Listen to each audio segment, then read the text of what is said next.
খামেনিকে হত্যায় অনুমোদনের অপেক্ষা করবে না ইসরায়েল, দেশটির প্রতিরক্ষা মন্ত্রীর হুঁশিয়ারি। ইরানে আবার হামলার পথ খোলা রেখেছে যুক্তরাষ্ট্র।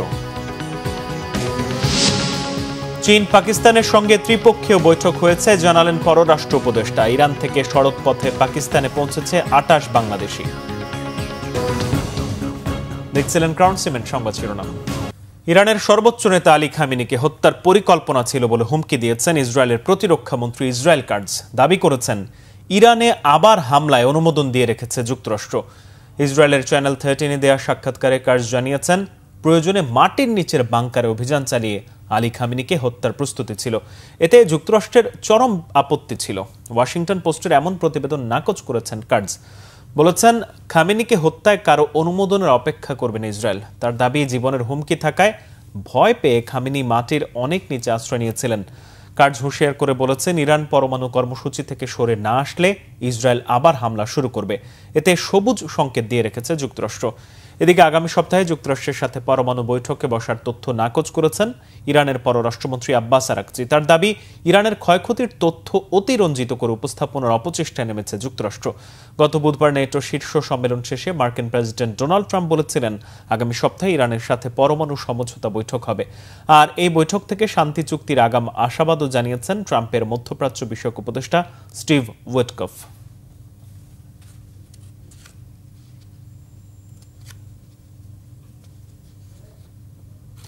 চীন পাকিস্তানের সঙ্গে কোনো ত্রিপক্ষীয় জোট হয়নি, ত্রিপক্ষীয় আলোচনা হয়েছে বলে জানিয়েছেন পররাষ্ট্র উপদেষ্টা তৌহিদ হোসেন। বৃহস্পতিবার বিকেলে পররাষ্ট্র মন্ত্রণালয়ে ওআইসি সম্মেলন সহ বিভিন্ন ইস্যুতে কথা বলেন তিনি। এ সময় উপদেষ্টা জানান, চীন, বাংলাদেশ ও পাকিস্তানের মধ্যে ত্রিপক্ষীয় বৈঠক অন্য কোনো পক্ষকে কোণঠাসা করতে নয়। এ সময় তিনি বলেন, প্রধান উপদেষ্টার মালয়েশিয়া সফর নিয়ে প্রস্তুতি চলছে। ভারতের সাথে সম্পর্ক পুনর্বিন্যাসের কাজ চলছে বলেও জানিয়েছেন তিনি। এদিকে ইরান থেকে সড়ক পথে পাকিস্তানে পৌঁছেছে 28 বাংলাদেশি। চট্টগ্রামে আবারও করোনা ভাইরাসের সংক্রমণ বাড়ায় নগরবাসীকে সেবা দিতে অবশেষে প্রস্তুতি নিয়েছে চট্টগ্রাম মেডিকেল কলেজ হাসপাতাল। নতুন করে নেওয়া হচ্ছে দক্ষ জনবল। এছাড়া চালু করা হয়েছে টিকা কার্যক্রম। চট্টগ্রাম থেকে নাসির উদ্দিনের তথ্য ছবিতে ডেস্ক রিপোর্ট। চট্টগ্রামে আবারও বাড়তে শুরু করেছে করোনা সংক্রমণ। এ পর্যন্ত করোনা ভাইরাসে মারা গেছে 6 জন, আক্রান্তের সংখ্যা 90 জন। 2 বছরের বেশি সময় ধরে করোনার তেমন কোনো প্রভাব না থাকায় অকেজো হয়েছে এই রোগে ব্যবহৃত কিট, যন্ত্রপাতি ও আইসিইউ সেবা। রয়েছে দক্ষ জনবলের অভাবও। তবে হঠাৎ করেই করোনার নতুন ভ্যারিয়েন্ট দেখা দেয়ায় আবারও নড়েচড়ে বসেছে হাসপাতাল কর্তৃপক্ষ। চালু করা হয়েছে 22টি ভেন্টিলেটরের মধ্যে 3টি ও আইসিইউ সহ প্রয়োজনীয় সেবা কার্যক্রম। আইসিইউ চালানোর জন্য যে মেশিনগুলো প্রয়োজন হয়, এই মেশিনগুলোতে যেমন ventilator, high flow nasal cannula, BiPAP, CPAP machine, syringe pump, কিছু কিছু স্পেশাল মেশিন আমাদের লাগে। সেগুলোতে কিছু মেশিন অচল অবস্থায় ছিল। ঢাকা থেকে ইতিমধ্যেই বায়োমেডিক্যাল ইঞ্জিনিয়ারদের 2টো টিম এসেছে, যারা এই মেশিনগুলো নিয়ে কাজ করছে। একই সাথে চট্টগ্রাম মেডিকেল কলেজ হাসপাতালেও চলছে করোনা চিকিৎসার প্রস্তুতি। সব পর্যাপ্ত পরিমাণ ব্যবস্থা আমাদের এখানে আছে। না কিট পর্যাপ্ত পরিমাণ আছে। যখন এগুলো শেষ হয়ে যাবে আমরা আবার ডিমান্ড দিয়ে নিয়ে আসবো। করোনা পরীক্ষা অলরেডি গতকাল থেকে শুরু হয়ে গেছে। এছাড়া চট্টগ্রাম সিটি কর্পোরেশনের মেমন 2 হাসপাতালটিকে কোভিড ডেডিকেটেড হাসপাতাল করা হয়েছে। হেলথ মিনিস্ট্রিতে কথা বলেছে, তারা একটা সঠিকভাবে জনবল তারা ঠিক করে দেবে। এবং আমি এখনও দেখেছি যে মেডিকেলের সামনে একটা খুচরা একটা যে মাস্ক, যেটা 2.5-3 টাকার, অনেকে 5 টাকা, আমি সেটা বলে দিয়েছি 3 টাকার মধ্যে যাতে রাখে।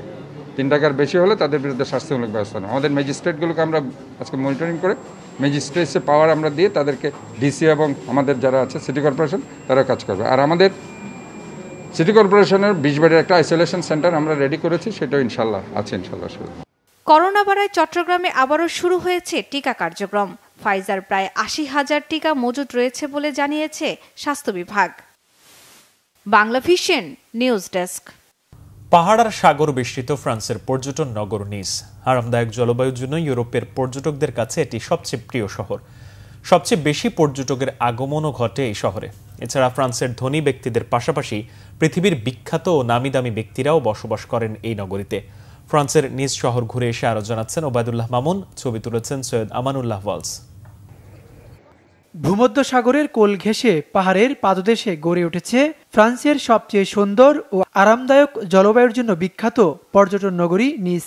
ফ্রান্সের দক্ষিণ পূর্বে ও ইতালির জেনোয়া শহরের মাঝামাঝি অবস্থিত নিস। গ্রিকরা আনুমানিক 350 খ্রিস্টাব্দে শহরটি প্রতিষ্ঠা করেন বলে জানা যায়। 3.5 লাখ জনগোষ্ঠী হলেও সারা দুনিয়ার পর্যটকদের আনাগোনা থাকে এ শহর জুড়ে। শহরের পাশেই সমুদ্রের বিশাল বিচ। সামারে সমগ্র ইউরোপের পর্যটকদের অন্যতম আকর্ষণ এই বিচ। পরিবার পরিজন নিয়ে ছুটে আসেন তারা। এই শহরে কখনো বরফ কিংবা অধিক গরমও পড়ে না, ফলে শীত প্রধান ইউরোপিয়ানদের কাছে বেড়ানোর অন্যতম শহর ফ্রান্সের নিস। সমুদ্র সৈকত আর পাহাড়ের মিলন ঘটেছে একমাত্র এই শহরে। নিস বিখ্যাত মেইন কারণ হচ্ছে এখানে দুটো জিনিস আছে। আল্পস মাহিতিল নামটা এভাবেই দিয়েছে এই কারণে যে আমার একদিকে হচ্ছে আল্পস আর একদিকে হচ্ছে মাহিতিল, মানে এই সমুদ্র। এই জন্য দুটোর মিলন ঘটেছে এখানে, এই কারণে এটা খুব বিখ্যাত। এটা একটা কারণ। আর একটা কারণ হচ্ছে যে ওয়েদার। এই নিসের ওয়েদারকে one of the best weather in Europe বলা। এখানে না ঠান্ডা না গরম। সারি সারি পাহাড় আর সমুদ্রের বিচ ছাড়াও অসংখ্য দৃষ্টিনন্দন স্থাপনা রয়েছে এই শহরে। সারা বছরই কোনো না কোনো সেমিনার আর সম্মেলন থাকে, ফলে পর্যটক আর বিদেশিদের আনাগোনায় প্রাণবন্ত থাকে এই শহর। We are a girlfriends team. We just arrived today and we come all from Madrid and we just came to rest and see a beautiful city, and that's it. It's our first time here. সুন্দর সমুদ্রবর্তী বিহার, ঐতিহাসিক পুরাতন শহর ও প্রাণবন্ত সাংস্কৃতিক নগরীর জন্য বিখ্যাত France আর ইতালির সীমান্তবর্তী শহর নিস। Obaidullah Mamun, Bangla vision, France. এই ছিল এখনকার মতো। পরের সংবাদ সকাল 11টায়। এছাড়া বাংলা ভিশন সংবাদ ও সংবাদ সংশ্লিষ্ট অনুষ্ঠান দেখতে ভিজিট করুন www.bvnews24.com ও facebook.com/banglavisionnews এবং সাবস্ক্রাইব করুন youtube.com/banglavisionnews। ধন্যবাদ।